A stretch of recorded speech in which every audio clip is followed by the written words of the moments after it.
yaitu ada Kak Apsari, alumni Teknik Elektro tahun 2000. Kak Apsari, silakan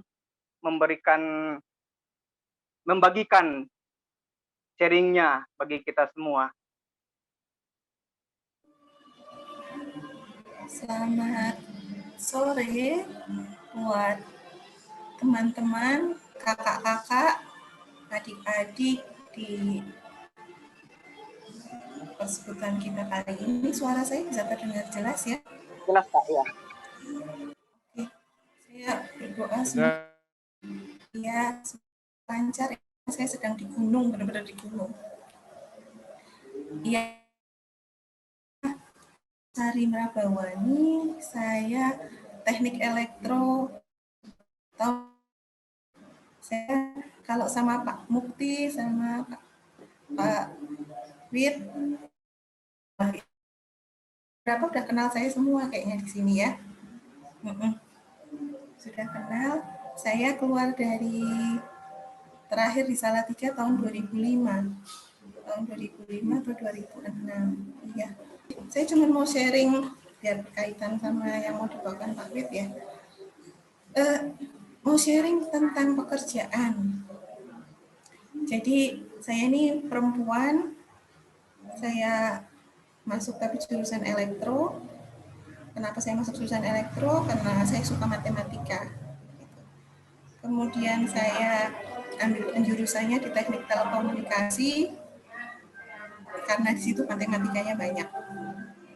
Terus saya mau sharing setelah saya lulus dari elektro, saya kerja di Jakarta selama 13 tahun. Selama 13 tahun saya jadi engineer telekomunikasi. Saya cuma mau sharing betapa kalau kuliah ilmunya kita dapat gitu ya, tapi pendidikan karakter, pendidikan memanage diri sendiri, dan integritas itu jujur saya dapatkan banyak di Perkantas Salatiga waktu KTP di Perkantas Salatiga. Walaupun saya sebenarnya juga alumni dari Perkantas Purwokerto zaman SMA, tapi banyak saya dibina secara personal, secara kepribadian di Salatiga. Gimana saya bisa ngomong itu karena suaranya banyak ini. Saya bilang begitu karena saya masuk selama bekerja selama 13 tahun belum pernah berganti, belum pernah pindah kerja. Maksudnya saya bukan yang pindah-pindah gitu ya. Saya cuma pernah sekali 6 bulan di perusahaan pertama, habis itu di perusahaan kedua saya selama 12 tahun. Walaupun sekarang saya sudah keluar dari situ dan sekarang saya memutuskan jadi ibu rumah tangga. Saya mau sharing di awal-awal bekerja. Jadi di saat awal-awal bekerja, saya ini masuk di bagian operation maintenance di Jakarta untuk memanage seluruh seluler se-Indonesia. Jadi di bagian mesin. Di situ oh, suara putus-putus. Sekarang sudah jelas? Jelas ya? Oke. Ya. Jadi selama bekerja, di awal pekerjaan, tugas saya itu pertamanya karena saya perempuan, saya ditaruh sebagai admin. Walaupun menangani admin, sebenarnya diterima itu sebagai engineer telekomunikasi, tapi di kantor karena saya perempuan satu-satunya di bagian itu ada sekitar 20, satu bagian ada 20 orang, saya perempuan satu-satunya, makanya disuruh jadi admin. Admin disuruh bikin teh, bikin kopi. Secara harga diri, secara mental sempat drop karena merasa nggak dihargai. Saya di sini itu sebagai engineer, kenapa saya disuruh-suruhnya ngetik-ngetik, disuruh-suruhnya lebih ke, jadi ada perbedaan gender. Maksudnya mereka menganggap, oh ini perempuan deh, kasih kerjaan yang dapur, bagian dapur gitu.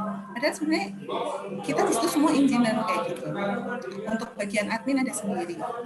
Terus sempat emosi, sempat marah gitu. Maksudnya sempat bukan marah sih, sebenarnya sempat kecewa. Tapi aku ingat-ingat pernah belajar di salah satu buku. Bagaimana mungkin kamu bisa menjadi hamba Tuhan jika kamu menjadi hamba manusia aja nggak bisa. Ada satu buku saya lupa kayak gitu. Tapi itu menguatkan saya dalam berjalan di situ.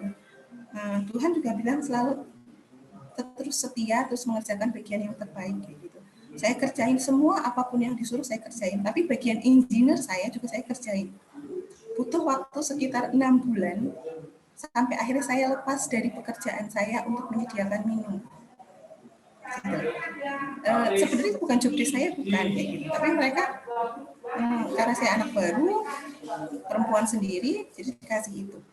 Lama-lama kemudian saya belajar bagi bagian itu lebih daripada mereka. Karena saya perempuan, saya berarti harus bisa membuktikan bahwa saya bisa. Saya berjuang, belajar, menguasai semua pekerjaan dibanding mereka. Akhirnya sepanjang perjalanan tahun itu membuktikan bahwa kesetiaan butuh waktu 6 bulan saya lepas dari pekerjaan. Dari situ malah di antara 20 orang itu yang penilaian dan peningkatan levelnya, padahal mereka laki-laki ya, maksudnya di bagian teknik biasanya mereka lebih tanggap gitu. Tapi ternyata itu kalah oleh kerajinan kayak gitu. Nah, saya cuma mau sharing bahwa Tuhan itu menguatkan kita dari segala bagian hidup kita. Tuhan itu selalu mengingatkan kita untuk kita bertindak di luar yang orang lain mungkin akan lakukan. Keputusan-keputusan kita mungkin tidak diterima oleh orang luar, tapi itu membantu kita untuk bertahan di situasi apapun, dan itu merupakan keputusan terbaik. Selama kita mengikut apa kata Tuhan, kita mengerjakan yang terbaik. Mungkin butuh waktu, tapi Tuhan akan berikan yang terbaik. Jadi saat saya menyelesaikan 13 tahun saya bekerja sebagai profesional, saya meninggalkan jejak yang baik, jejak yang walaupun hanya seorang engineer istilahnya. Waktu saya keluar kerjaan karena alasan saya mau mengasuh anak, direktur sampai direktur utama itu menghubungi saya untuk berterima kasih dan sebenarnya membujuk untuk tetap stay kayak gitu. Tapi kan karena memang pergumulan saya untuk rehat dulu, akhirnya beliau menerima, bahkan memberi ucapan khusus.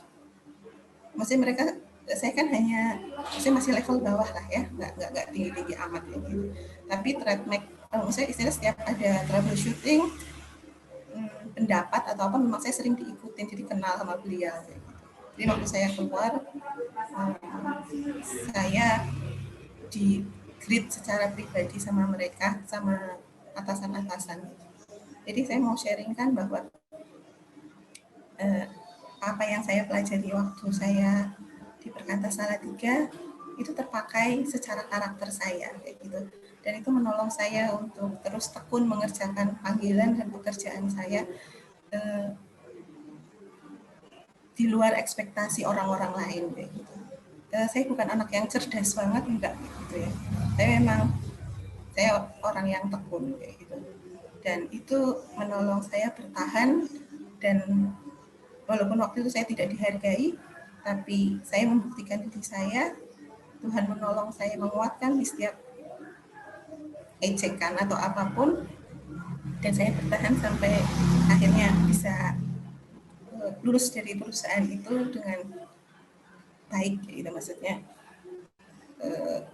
tidak oh ya silahkan pergi kayak gitu, tapi maksudnya mereka menghargai setiap keputusan. Tapi juga banyak orang belajar bahwa satu-satu perempuan yang bisa kuat di bagian itu tuh, saya sempat ada masuk berapa perempuan, 1-2 kayak gitu. Banyak yang tidak kuat istilahnya, yang bukan perempuan juga banyak yang nggak kuat karena memang kerjaan kita kan 24 jam juga engineer gitu ya. Tapi Tuhan menempatkan saya yang feminim ini di tengah laki-laki, dan tetap bisa bertahan, tetap bisa mengerjakan bagian saya, tapi tetap juga saya tetap feminim istilahnya kayak gitu. Saya nggak perlu ikut dengan lingkungan saya untuk saya tetap bertahan dengan diri saya sendiri kayak gitu. Itu sih sharing saya. Sekarang saya ini ibu saya usaha plus handle anak kayak gitu. Handle anak, dan saya bersyukur Tuhan juga tetap menguatkan kayak gitu dengan karakter saya. Kalau saya sudah saya punya goal, saya akan kerjakan. Tapi satu hal yang pasti dari setiap goal saya adalah setiap pagi kalau saya lupa saat teduh atau melewatkan saat teduh, hari saya akan kacau. Dan saat teduh itu sampai saya udah jadi alumni pun itu topangan terbesar yang bisa Tuhan berikan, yang Tuhan bisa kasih saya kekuatan untuk bertahan setiap melewati hari. Saya punya anak umur 5 tahun ya gitu kan, 5 tahun, dan sekarang homeschooling sambil saya pegang usaha sendiri tanpa ada yang bantuin, maksudnya saya nggak ada babysitter, nggak ada pembantu, jadi saya selalu setiap pagi bawa anak ke tempat usaha, ikut pulang gitu, dan itu benar-benar beda sama kerjaan. Tapi saat teduh setiap pagi itu mengontrol emosi sebagai ibu. Mungkin di sini ada ibu-ibu tahu ya, maksudnya kalau sama anak itu kesabarannya bisa sabar.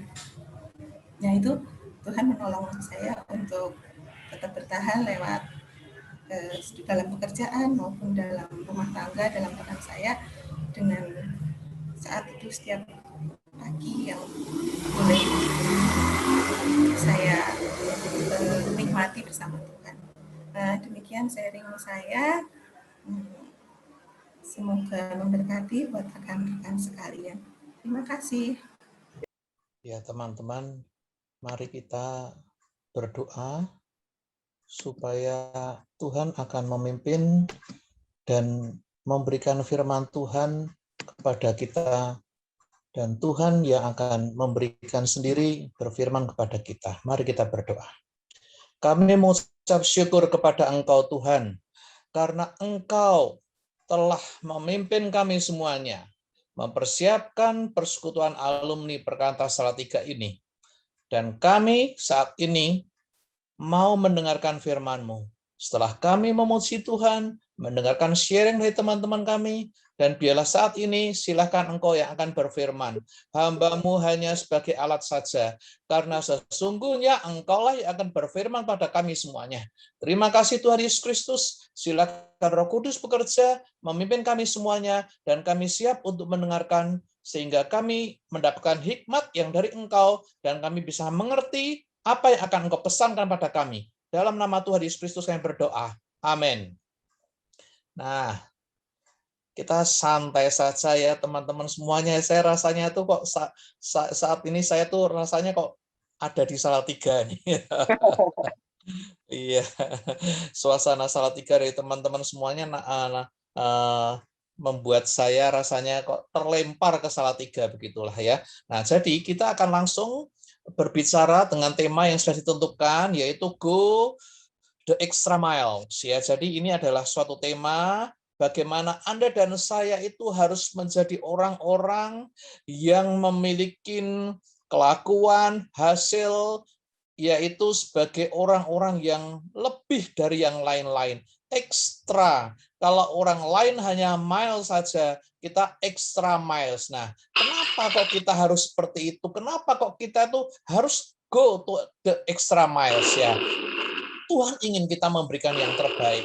Dan orang-orang yang kita layani, orang-orang yang kita ajak bekerja di mana saja, dalam pekerjaan, dalam perkuliahan, di dalam masyarakat, di dalam keluarga, itu adalah orang-orang yang ada di sekitar kita semua. Itu adalah orang-orang yang kita layani.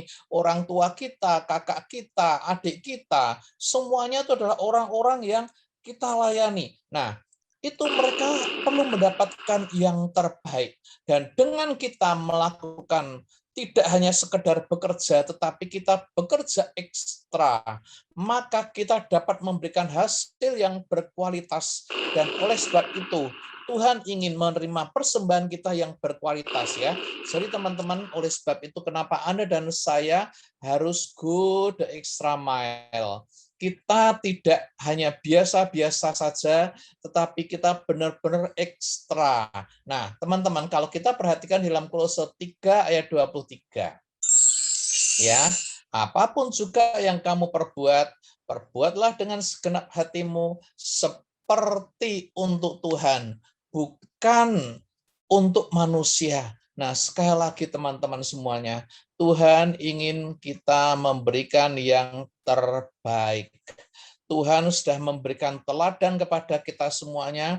Tuhan memberikan yang terbaik, super terbaik, super dirinya sendiri sampai nyawanya mati di kayu salibnya lah, benar-benar tidak hanya terbaik, ya, sangat sempurna, di mana Anda dan saya, kita sebagai manusia biasa, nggak mungkin kita bisa menandingi Tuhan, dan Tuhan sudah memberikan contoh yang seperti itu, extra miles.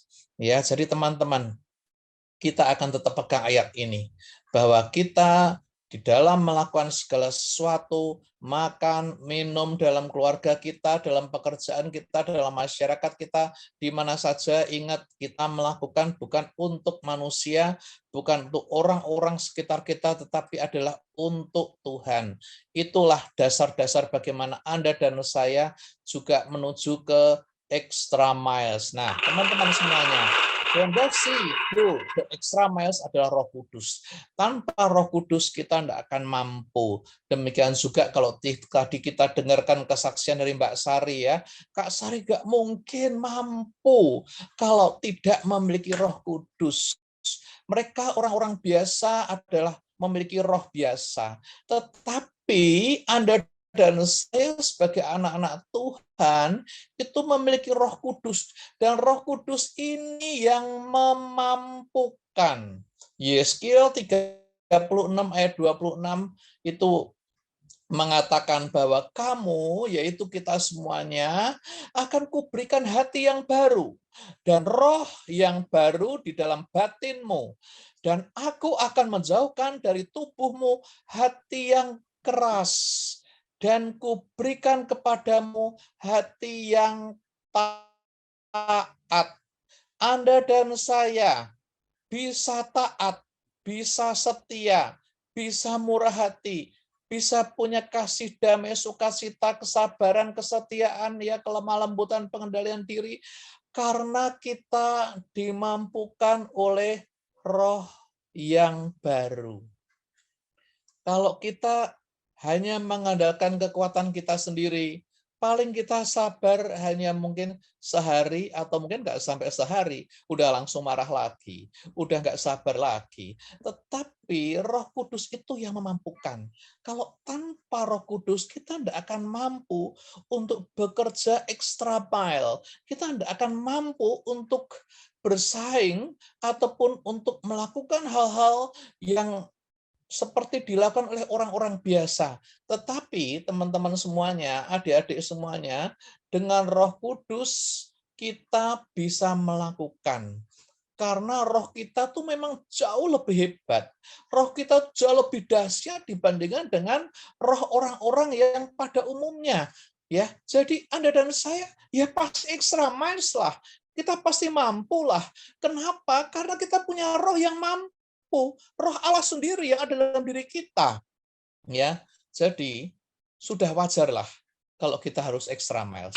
Nah, jadi kalau kita perhatikan, ya, di dalam tubuh kita, di dalam diri kita ada tubuh, yaitu panca indera, ada jiwa, yaitu adalah pikiran, perasaan, dan ada hati. Ya, jadi kita ada tubuh, ada jiwa, ada roh. Nah, sesungguhnya kalau Anda perhatikan, tubuh akan mati. Ya, kalau yang jiwa juga akan mati, perasaan pikiran akan mati, tetapi roh itu yang akan hidup selamanya.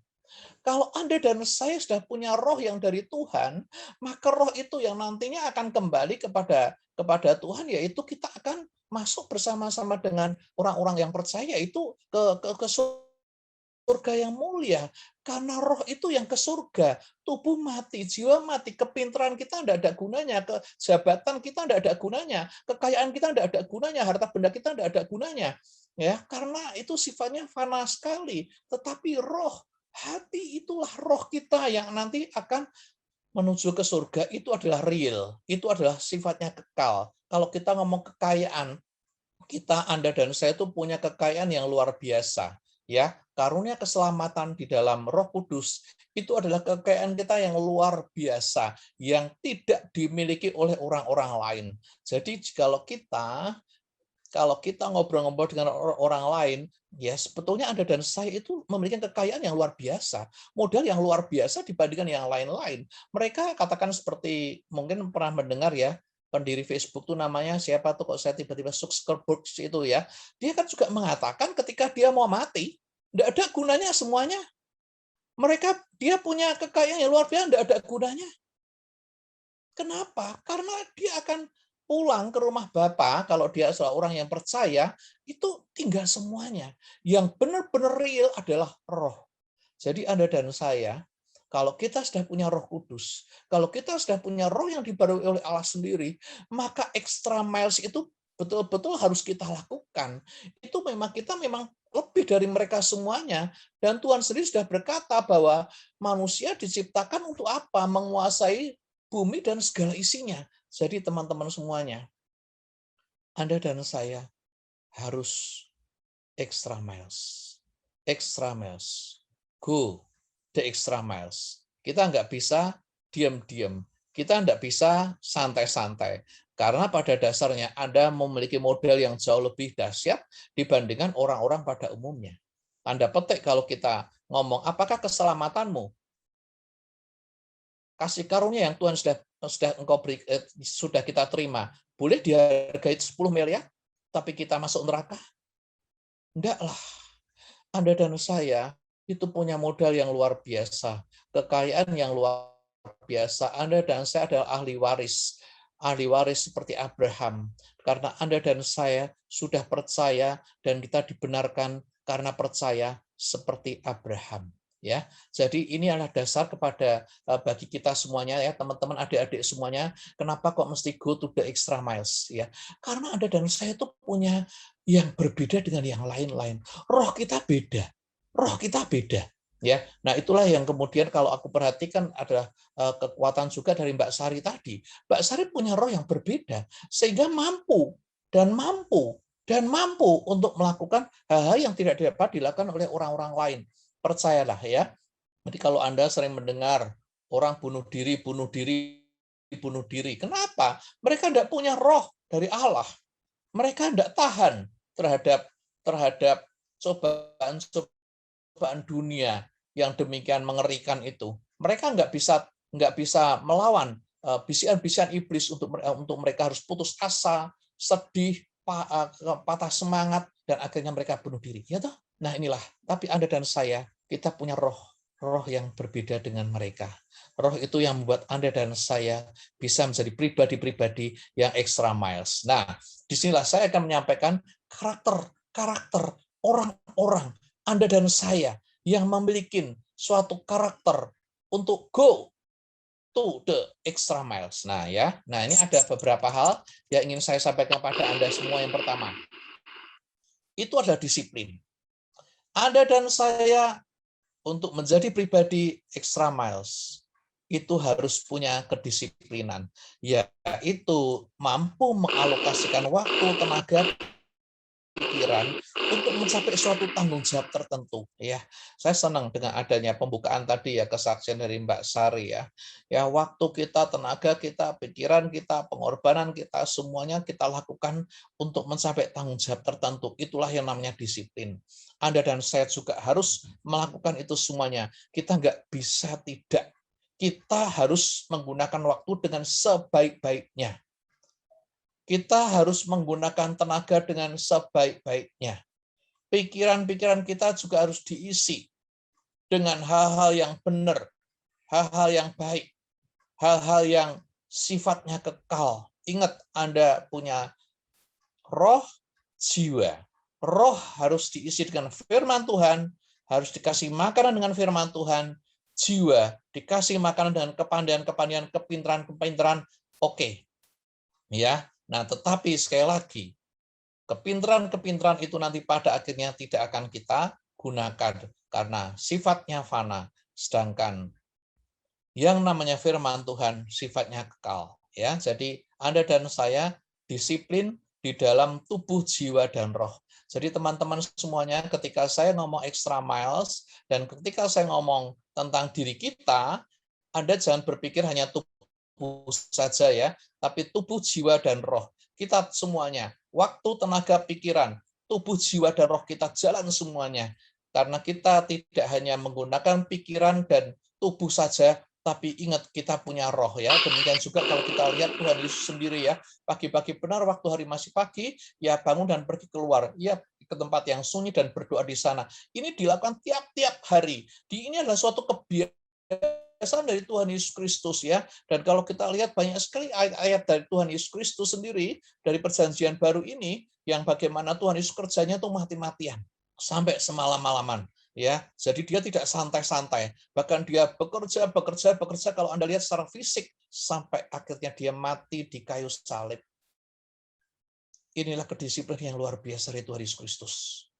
Ya, Anda dan saya katakan misalnya kita kerja berat kita tuh seberapa dibandingkan dengan Tuhan Yesus Kristus ya. Kadang-kadang saya tuh ingat ya, ini saya pernah punya pengalaman. Ketika saya harus melayani di luar kota, saya pagi bekerja sampai jam 3. Kemudian sorenya setelah itu saya langsung berangkat ke Bandung. Saya nyopir ke Bandung. Sampai di sana, sampai di hotel, mungkin saya tidak tidur, sorry ya, mandi-mandi sebentar, kemudian sesi jam 7 saya sesi. Jam 7 sampai jam 9 malam. Jam 9 malam setelah itu pulang lagi ke Jakarta. Aku pikir tuh, kok capek banget ya Tuhan. Tetapi ketika saya ingat bahwa Tuhan Yesus Kristus itu jauh lebih capek daripada saya, maka saya merasa saya bukan apa-apanya. Ya, jadi teman-teman, kita sudah mengatakan bahwa kita kerja berat, kita kerja keras, tidak ada apa-apanya dibandingkan Tuhan Yesus Kristus. Yang kedua, orang yang extra miles itu berusaha mencapai yang terbaik, selalu berorientasi pada kualitas. Nggak mau sembarangan, nggak mau santai-santai, nggak mau pokoknya asal-asalan, maunya terbaik dan terus melakukan perbaikan,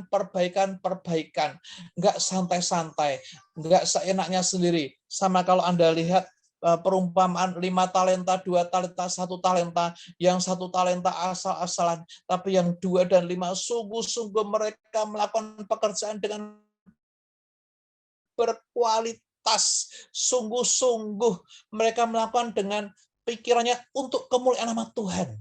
Jadi Anda lihat ya, kalau kita mahasiswa, kita didik adik-adik kita supaya mereka mendapatkan IP yang tinggi lah. Minimal 3 gitu kalau enggak ya toh, kalau di perusahaan usahakanlah Anda bekerja nomor 1, Anda bekerja terbaik sehingga ketika Anda bekerja prestasi Anda dinilai mendapatkan prestasi yang bagus ya, seperti Mbak Sari lagi ya. Anda lihat itu berkualitas. Orang ekstremis itu adalah berorientasi pada kualitas. Demikian juga kalau kita melihat ya sendiri ya di dalam Ibrani ya, Kain dan Habil ya. Habil itu memberikan yang berkualitas dan Allah berkenan. Kenapa? Karena memberikan yang berkualitas. Kain asal-asalan. Ya, jadi Anda perhatikan ya. Jadi bagaimana kita itu melakukan segala sesuatu tuh harus berkualitas, kualitas. Apapun yang kita lakukan berkualitas. Ketika Anda di rumah, ketika Anda masak bakmi goreng atau masak Indomie, masalah dengan berkualitas, jangan seenaknya sendiri ya. Masak nasi, jangan sampai ngeletes-ngeletes. Nasi dimasak dengan seenak-enak mungkin ya. Kita buat pecel yang berkualitas, semuanya berkualitas. Nah, saya ingat Salomo bagaimana ya. Jadi Salomo ini luar biasa ya. Jadi Salomo itu setelah dia memohon bait suci, maka dia kemudian menata segala sesuatu dengan sangat luar biasa. 1 Raja-Raja ayat 4 sampai dengan 5 ya. Ini Ratu Sheba yang datang berkunjung ke tempatnya Raja Salomo.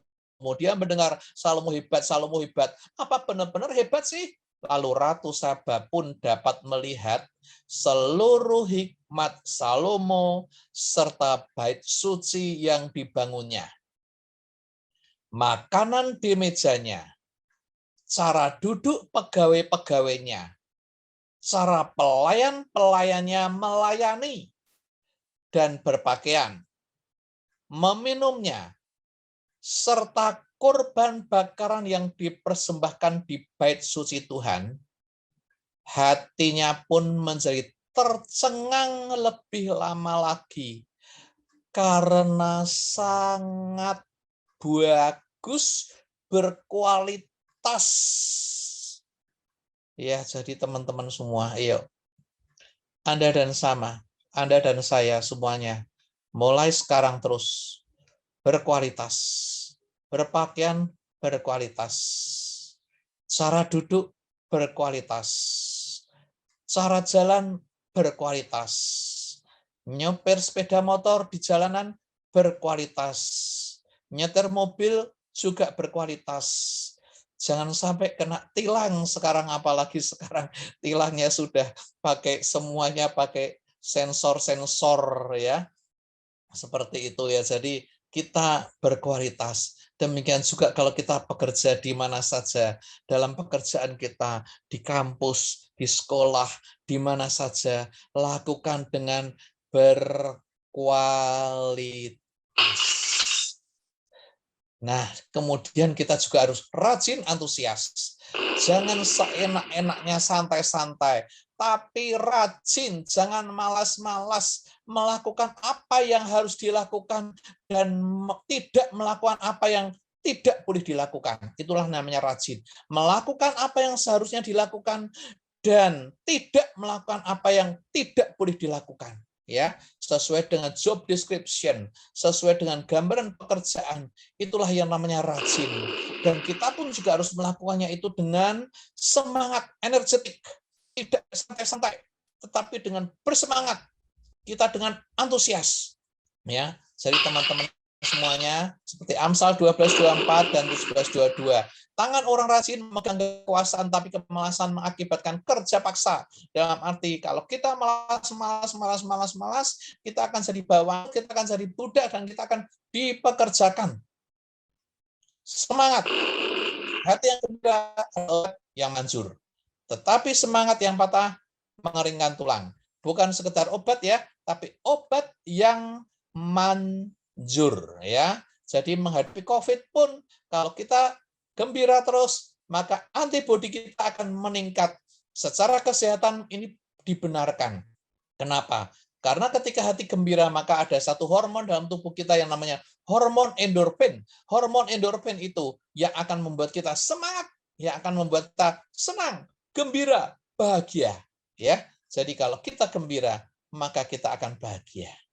Ya, bukan karena bahagia kita gembira ya. Jangan dibalik teman-teman semuanya. Inilah ya bagaimana Anda dan saya sebagai Go to Extra Miles harus rajin dan antusias.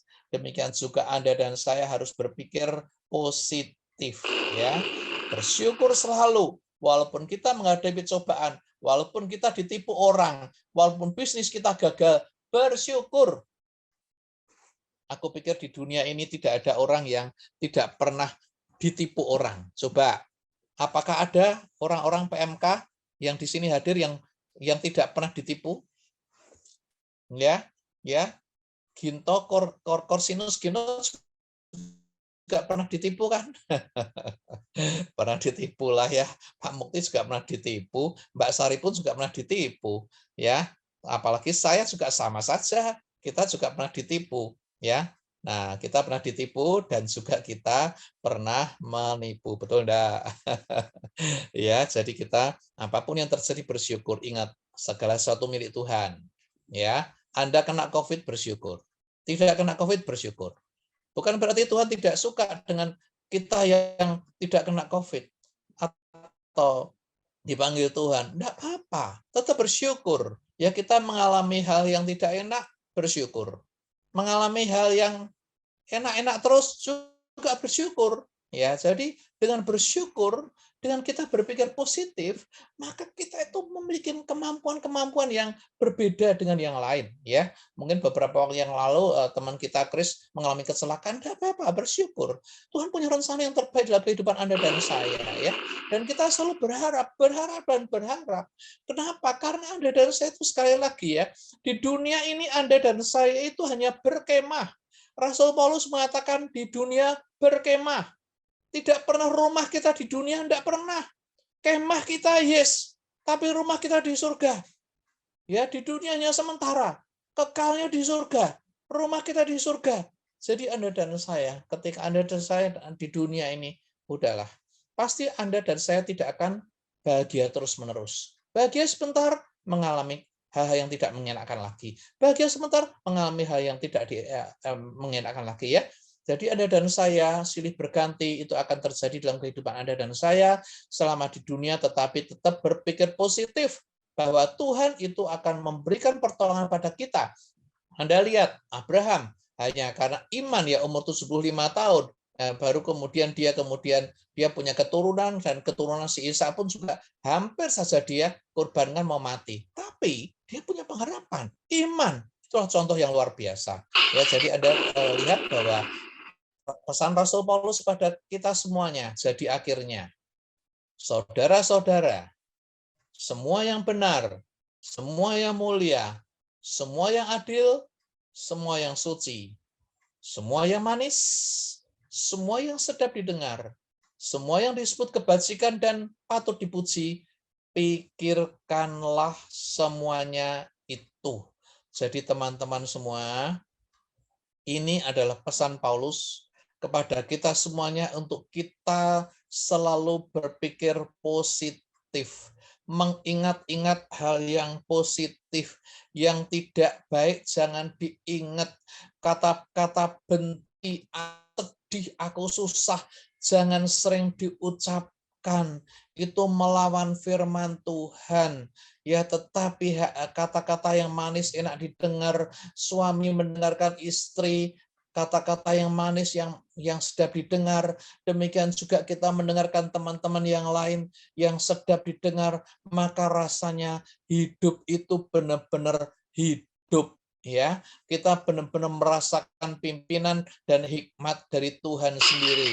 Ya, jadi teman-teman yang lain, ayo kita selalu memiliki pengharapan, ya, berpikir positif. Nah, demikian fleksibel, memahami perubahan, mau beradaptasi dengan luas. Anda tahu sendiri saat ini COVID, ya. Benar-benar jikalau kita bisa memahami bahwa perubahan itu akan terjadi dalam kehidupan Anda dan saya, maka kita perlu berdampingan dengan setiap perubahan yang ada. Ya, Anda lihat dari kecil kita kemudian menjadi remaja pemuda berubah, SMA berubah, masuk universitas berubah, kemudian bekerja berubah, jikalau kita punya keluarga juga berubah, itu berubah semuanya. Semakin tua juga berubah, ya, tiba-tiba sakit, kehilangan pekerjaan, di-PHK, atau dapat pekerjaan, itu ada perubahan semua. Tapi kita beradaptasi dengan luas. Ya, seorang extra miles punya roh. Roh itu akan menguatkan Anda dan saya untuk kita tuh berada di mana saja. Yakin, Tuhan itu menolong. Tuhan itu omnipresent, selalu ada di mana-mana. Sehingga Anda dan saya yakin, di mana-mana juga Tuhan selalu hadir, siap menolong, siap membantu kita semuanya.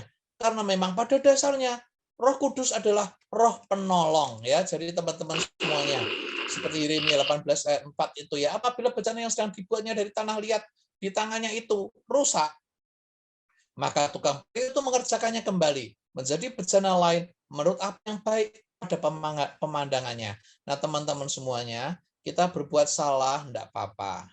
Ya, salah itu bisa diperbaiki. Kita melamar pekerjaan di perusahaan yang salah enggak apa-apa. Kita masuk di dalam bidang bisnis yang salah enggak apa-apa. dapat diperbaiki. Semuanya itu akan terjadi, perubahan-perubahan itu akan terjadi. Karena Anda dan saya itu nggak sempurna. Nggak mungkin kita tahu rencana Tuhan 100% dalam kehidupan kita dengan benar persis. Nggak mungkin. Anda dan saya adalah manusia yang tidak sempurna. Kita seringkali dibentuk jadi cangkir yang indah. Tetapi kemudian, nggak cocok ini, cangkirnya jatuh pecah. Bukan berarti kita karirnya mati. Tapi Tuhan akan membentuk kita menjadi, katakan, suatu piring yang bagus, yang indah. Kenapa tidak? Teman-teman, fleksibel, beradaptasi dengan lingkungan. Ya, karena itulah yang membuat Anda dan saya adalah orang-orang yang beda dengan yang lain. Kita adalah orang-orang extra miles, ya. Nah, ini adalah Chris Lone, ini adalah dia dulu seorang pastor yang kemudian dia bekerja di JP Morgan. JP Morgan adalah salah satu perusahaan di Amerika, salah satu pemegang sahamnya Federal Reserve, ya. Nah, dia ini orang hebat dan dia menerapkan ajaran-ajaran Jesuit, ya, karena dia seorang pastor, ya. Dia mengatakan bahwa pemimpin yang sukses adalah orang-orang yang memiliki kemampuan untuk berinovasi, beradaptasi dengan penuh keyakinan terhadap dunia yang terus berubah.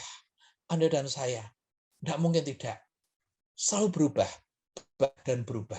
Hanya perubahan itu yang tidak selalu ada. Perubahan akan selalu ada dalam kehidupan Anda dan saya, ya. Dan siap-siaplah menghadapi perubahan, baik itu enak tidak enak, suka duka, terimalah perubahan itu dengan senang hati, dengan hati yang nyaman, dengan ucapan syukur. Semuanya, pokoknya dari hal-hal yang ini, yang sebagai extra miles people, Anda dan saya lakukan. 6, cerdik. Ya, ini adalah kita mampu berpikir secara ilmiah, ya, atau kita punya hikmat, ya. Jadi kita tidak ngawur, pikirannya itu tidak ngawur di dalam memutuskan segala sesuatu, di dalam memecahkan masalah yang kita hadapi. Kita berpikir secara ilmiah. Ya, secara ilmiah berarti menggunakan jiwa pikiran kita, ya, pikiran perasaan kita. Tapi ingat, ya, kita juga harus punya hikmat. Kita punya roh, itu gunakan di dalam kita memutuskan segala sesuatu. Gunakan Roh Kudus. Kita punya roh yang baru. Gunakan roh yang baru itu. Jangan kita hanya berpikir berdasarkan kemampuan kita sebagai manusia, dengan pikiran kita, dengan modal jabatan kita, pengalaman kita. No, ya, kita juga punya roh yang jauh melebihi yang lain-lain. Kita punya hikmat. Hikmat itu gunakanlah. Hikmat itu lakukanlah. Seperti Salomo, dia mengatakan, Tuhan, aku tidak pintar, aku tidak bisa. Oleh sebab itu, ya Tuhan, aku butuh hikmat. Aku minta hikmat, ya Tuhan. Teman-teman, Anda dan saya, sebagai orang-orang extra miles, harus cerdik. Jangan ngawur. Berpikir ilmiah dan hikmat, berdoa, minta kepada Tuhan. Ya, jadi kalau kita lihat di dalam Matius sendiri, dia ngomong bahwa lihat aku mutus kamu seperti domba ke tengah-tengah serigala, sebab itu hendaklah kamu cerdik seperti ular dan tulus seperti merpati. Ya, cerdik seperti ular ini maksudnya bukan ular-ular yang kalau kita perhatikan dalam Alkitab, ini adalah ular yang dia selalu bisa mempertahankan diri, ya, bukan pikirannya yang licik yang kemudian ditekan, diinjak oleh hawa ndak itu, tapi ini ular-ular yang dia itu mampu menghindari apapun juga. Ketika ada bahaya-bahaya mengancam, ular itu tahu bagaimana dia harus muncul dan bagaimana dia harus bersembunyi. Ya, jadi dia cerdik sekali. Dia cerdik di dalam menghadapi segala sesuatu. Dia lakukan itu dengan cerdik.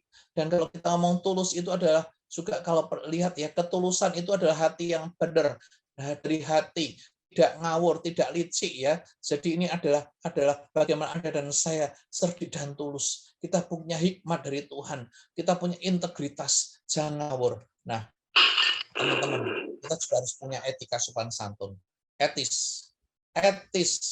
Etika sopan santun. Ya, kita taat pada peraturan. Kalau Anda bekerja di perusahaan punya aturan, kita harus taat. Kalau kita bergereja, gereja punya aturan, kita harus taat.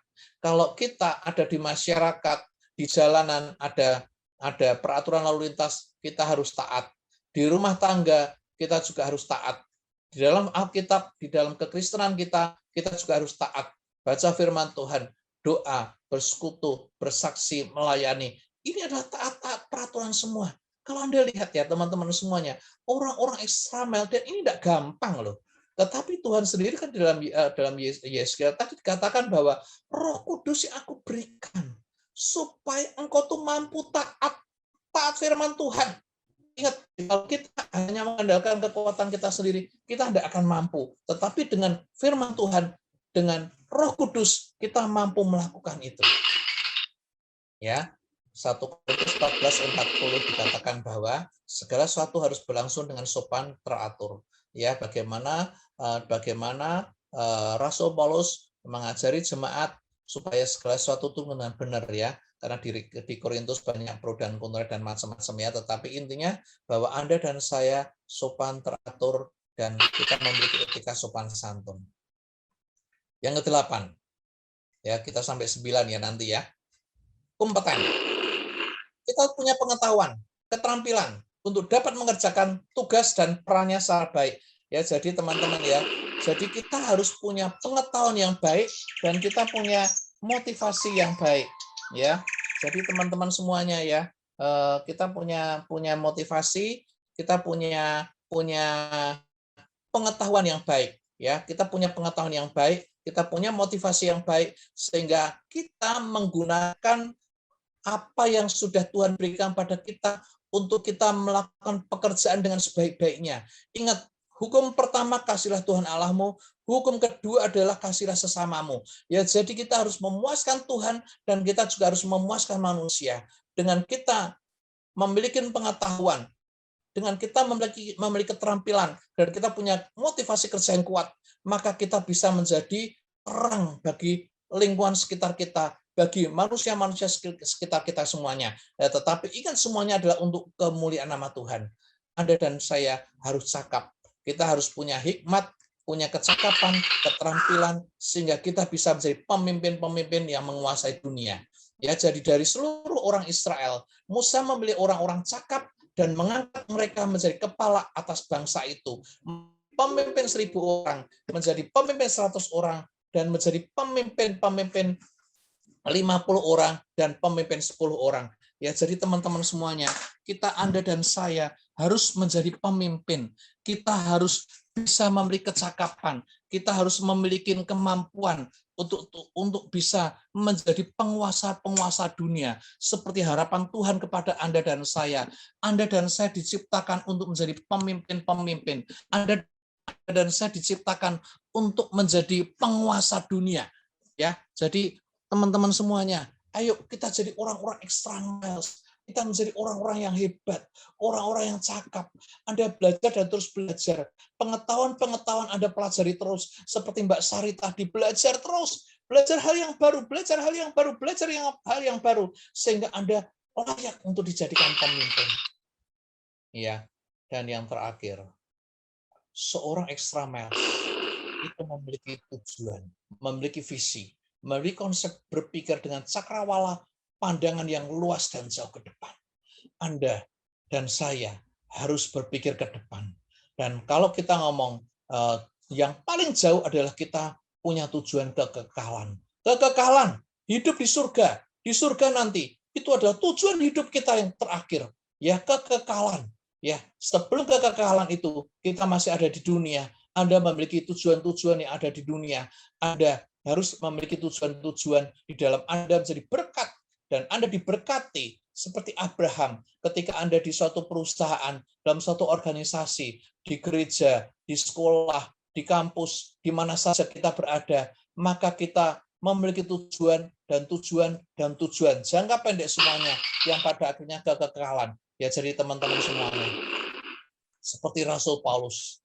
Ketika dia kemudian sudah menjadi hamba Tuhan, dia orientasinya beda. Dan ketika dia ngomong untuk tujuan, dia itu berlari-lari kepada tujuan untuk memperoleh hadiah, yaitu panggilan surgawi dari Allah di dalam Kristus Yesus. Jadi dia tidak berjalan-jalan, tetapi berlari-lari kepada tujuan, kepada visinya, kepada harapannya.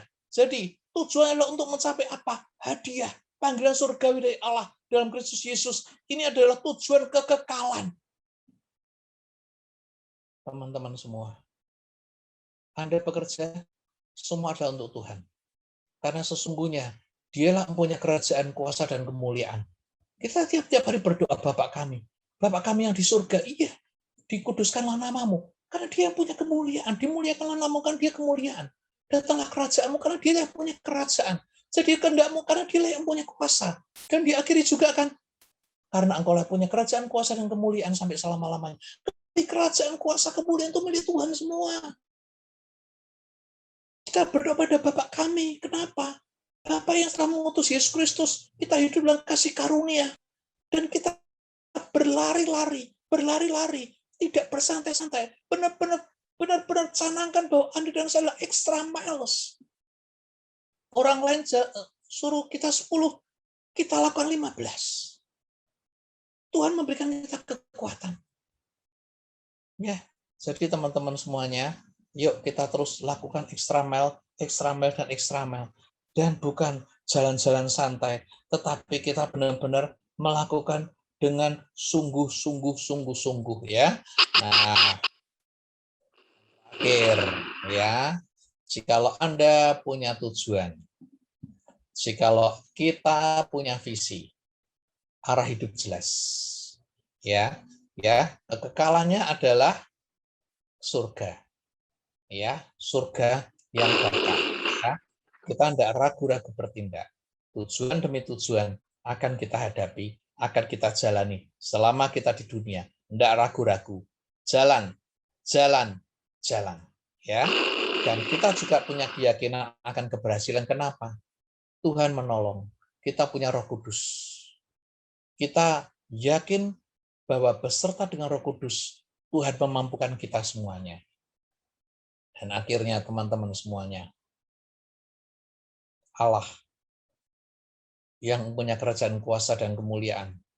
Dialah sumber segala kasih karunia yang telah memanggil kita di dalam Kristus kepada kemuliaannya yang kekal.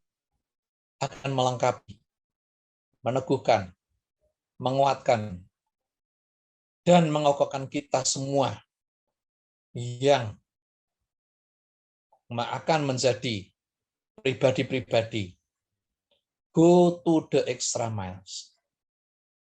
Karena Ialah yang punya kuasa, kerajaan, kuasa, kemuliaan sampai selama-lamanya. Amin. Nah, itulah teman-teman semua, kenapa Anda dan saya itu harus menuju go to extra miles ya. Nah, saya ingin menyimpulkan di dalam satu halaman ini. Jadi ketika Anda extra miles, ingat kita sudah belajar 9 hal. Disiplin, berkualitas, rajin antusias, berpikir positif, fleksibel, cerdik, etis, kompeten, dan punya visi. Materi saya sudah saya sharekan kepada Saudari Sandrawati. Silahkan kalau mau minta semua, mau PowerPoint silahkan saya kirimkan ke Mbak Sandra PowerPoint semua. Ya silahkan kalau mau di-share, kalau mau share ke tempat yang lain silahkan, mau di-share di grup alumni juga silahkan. Ya silahkan, tidak ada hak paten-patennya semua karena saya juga mengambil. Ya demikian teman-teman, semoga Anda dan saya bisa benar-benar melakukan menjadi orang-orang yang extra miles ya. Terima kasih, waktunya 45 menit kan. Tuhan memberkati. Terima kasih Pak Widodo, Tuhan berkati. Terima kasih.